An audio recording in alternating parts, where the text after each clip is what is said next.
भूरी चिड़िया अपने पिता ढोलू चिरा के साथ में रहती थी। ढोलू चिरा हमेशा बीमार रहता था।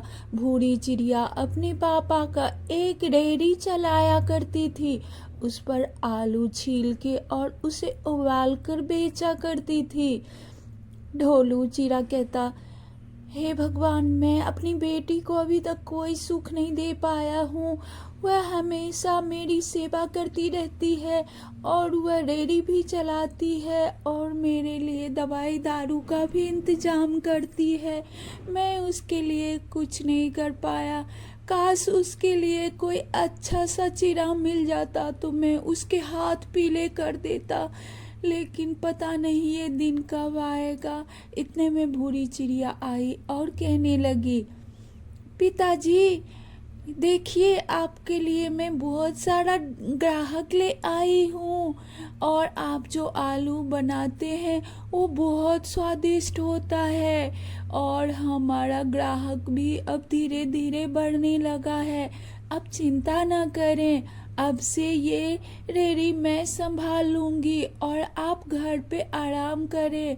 और वह आलू को छीलकर उसे सेक कर बेचने लगी। इतने में वहाँ पर जो भी आता वह मज़े से खाता और कहता, अरे ढोलू भाई, आप कितना अच्छा बेचते हो और कितना अच्छा बनाते हो। आपका पकौड़ा खाकर तो मन ही नहीं भरता। मैं तो रोज़ आपके यहाँ आकर पकौड़ा खाना चाहता हूँ। इतने में भूरी कहती है, अरे कबूतर चाचा, पापा के हाथ में बहुत स्वाद है। ये सब देखकर कालू कौवा जल भून रहा था और वह भूरा चील के पास गया और उसे कहता है, देखो, वो भूरी चिड़िया अपना लाड़ी एकदम अच्छे से चला रही है। हमें उसे घर से निकलकर बाहर करना होगा। वह हमारा मार्केट में अच्छा खासा पैसा कमा रही है। हम उसका रेहड़ी तोड़ देंगे और उसे मजबूर कर देंगे इस जंगल से भागने के लिए। हाँ, तुम ठीक कह रहे हो। वह बहुत ही घमंडी चिड़िया हो गई है। उसका लाड़ी क्या चल पड़ा, वह किसी से सीधे मुंह बात नहीं करती है। पर ऐसा था नहीं। शाम को बूढ़ी चिड़िया घर आई और खाना पकाने लगी। उसका पापा आराम कर रहा था। वह अपने पापा से बातें भी कर रही थी। इतने में बाहर वह भुल्ला बाज और वह कालू कौवा आया और उसके रेड़ी को तोड़ने लगा और आग लगा दिया। यह सब देखकर भूरी चिड़िया का पापा भोलू आया और उसने जब देखा कि सारा सामान बिखरा पड़ा है तो वह उसे मारने गया।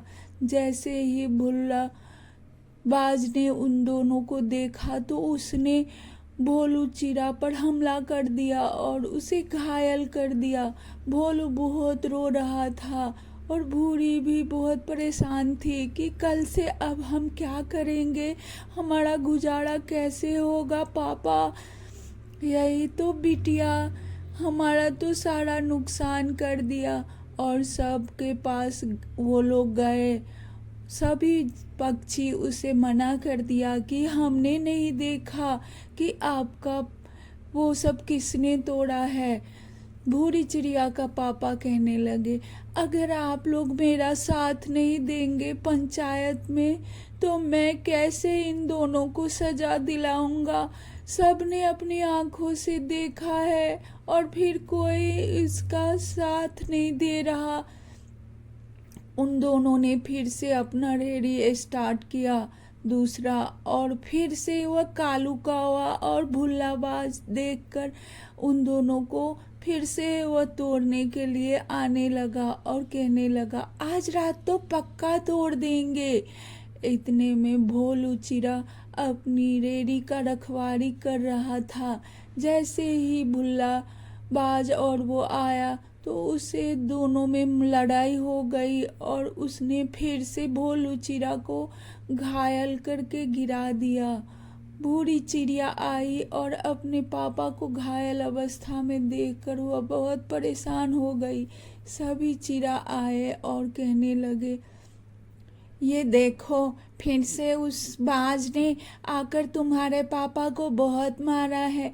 आप लोग अगर साथ दिए होते तो उसी दिन उसे जेल हो जाती, पर आप लोगों ने कोई साथ नहीं दिया, इसलिए वह दोबारा मेरे पापा पर हमला कर दिया। तभी चिड़िया सब कहने लगा, अगर हम लोग उसका साथ देंगे तो वो बहुत बदमाश बाज है, वो हम दोनों को भी मारेगा। सारे चिड़िया इकट्ठा होकर कहने लगे, अगर तुम्हें उसे सजा देना है तो जंगल के राजा शेर के पास जाना होगा और उनसे शिकायत करनी होगी। सभी चिड़िया रानू चिड़िया को हाँ में हाँ मिलाने लगे। सब उठकर शेर के पास गए। शेर के पास सबने शिकायत की।